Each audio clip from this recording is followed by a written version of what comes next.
Hi, I'm Taylor Wright. Thanks for watching. I want to talk to you about outside zone, and after 12 years of coaching this play, studying this play, more importantly watching every single clip from the NFL and from college I could get my hands on, the best ways I've seen this stretch outside zone play is taught, the rules, the scenarios, and really the most effective way to run it. I'll jump right into it. The first thing I want to talk to you about is the combos. Now, it doesn't matter if it's the tackle tight end, if it's the guard and tackle on the play side. It does matter if it's the center's technique and what he's doing. I'll talk on that in a minute. But there's 2 out of 3 scenarios that will ultimately lead to the uncovered man overtaking and blocking the defensive end. That doesn't mean it's going to happen 2 out of 3 times, but 2 out of 3 scenarios will dictate that this course of action happens. Here they are. The first one, all the defensive end does is penetrate or play heavy through the covered man. So you have a defensive end, a 5 technique. He steps with his inside foot. He's a penetrator. He's not flowing. He's playing heavy. At which point, the appropriate exchange will be for the tackle to open, get his depth. He's gonna obviously try to block the outside number of the defender. But then once he feels the engagement of the defensive end penetrate through him, he's going to dip and rip and just carry it. He's going to carry it for the uncovered man to get some depth and width and come and overtake it, usually by his 3rd step. So the uncovered, they expect, they expect more than likely, right? If I can, I want to overtake it.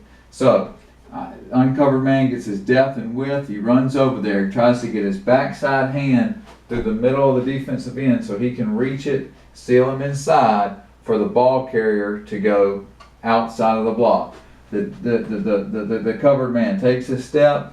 He's not going to leave it. He's going to work hard through the outside half and then come and get hard back outside to block the Sam linebacker who's flowing over the top. Block the outside number of the Sam. More than likely the Sam will keep contained. He'll just push him out for the ball to run in here, but he still has to force the Sam to get where he needs to get to keep contained.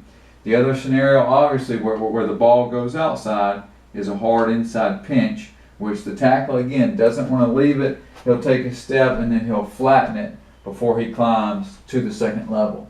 The only scenario which won't dictate that, as you probably know, is when the defensive end just slants out. So this is kind of what they want anyway in an ideal world, is for the defensive end just to slant out.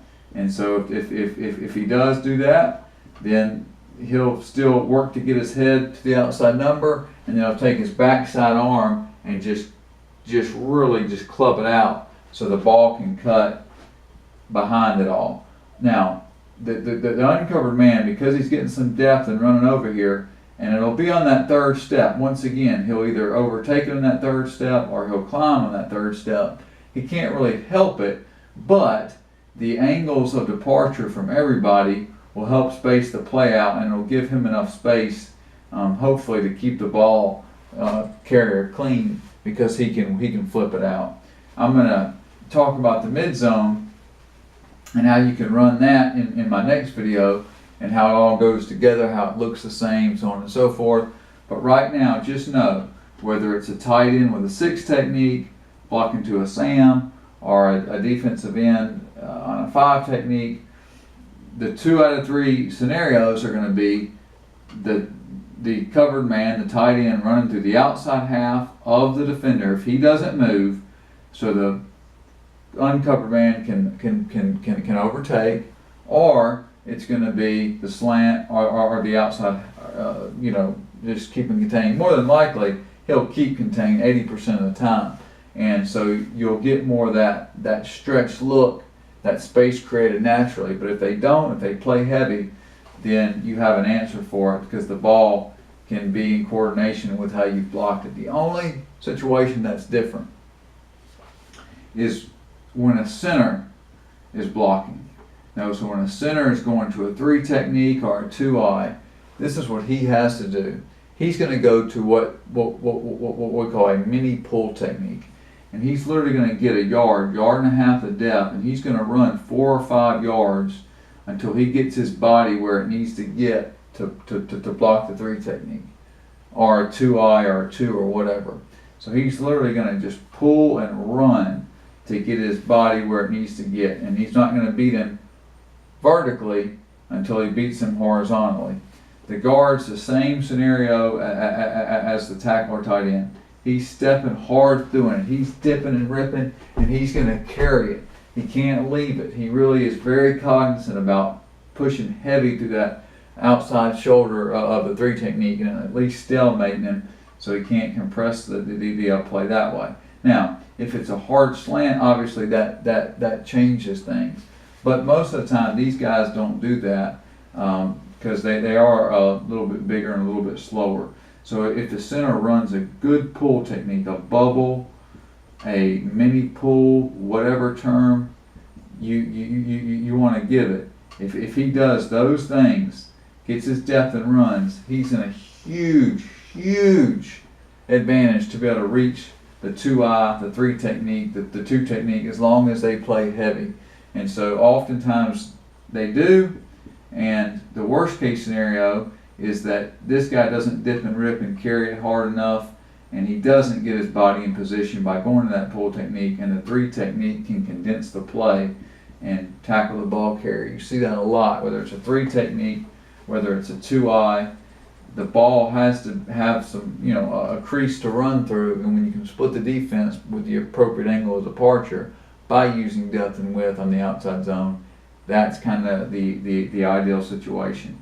The other thing is, if a guy's in a 7 technique, if it's a tackle and a tight end, or if it's a tackle and guard on a 4 technique that's kind of tight, or a 4-eye, it's okay if the uncovered man gets a little bit more depth and runs to get his body where he needs to get, and then this covered man just has to know, I've got to be as heavy as possible, be as violent as possible, whether it's a playing long and kind of an uppercut, or whether it's a flipper technique. Really depends on the coach. I've seen both ways be successful, but the ultimate is just a hard carry with his inside knee to be able to hold it there so the uncovered man can take over and then come off wide with a good angle to be able to block the play side linebacker.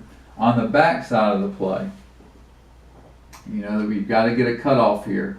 Now in the NFL, it's a little bit different because you can't touch this guy and then have this guy cut at the same time.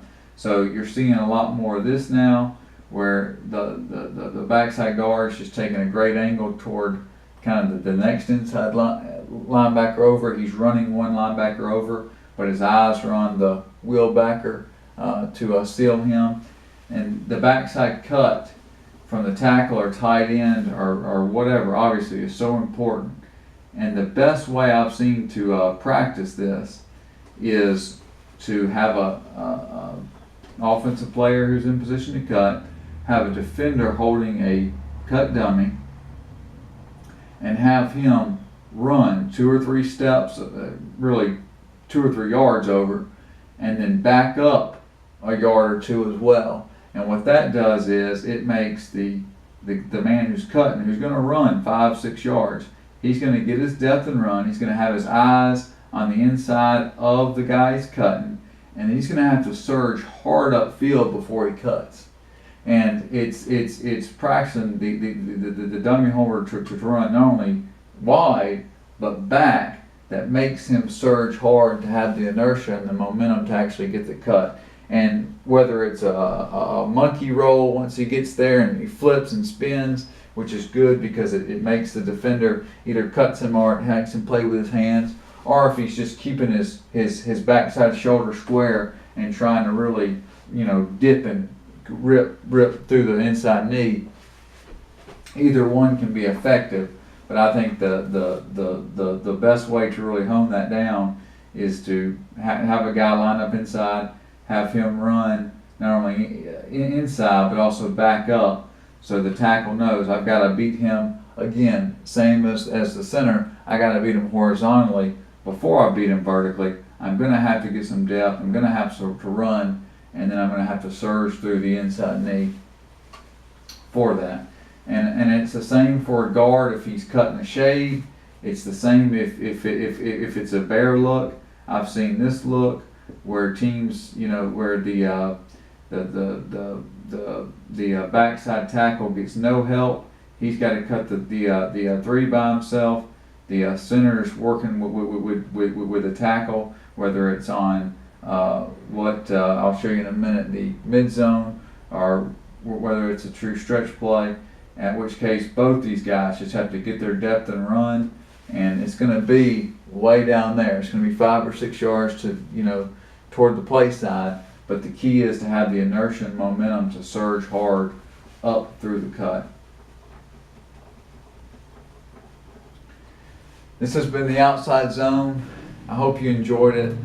I have taken a path to mastery on this play for the last 12 years as it's evolved from the mid zone, Alex Gibbs' wide zone, to now what you see out of the Atlanta Falcons, the Washington Redskins, Miami Dolphins now. And so I love this play. I hope this helps you. Thank you for watching. Bye-bye.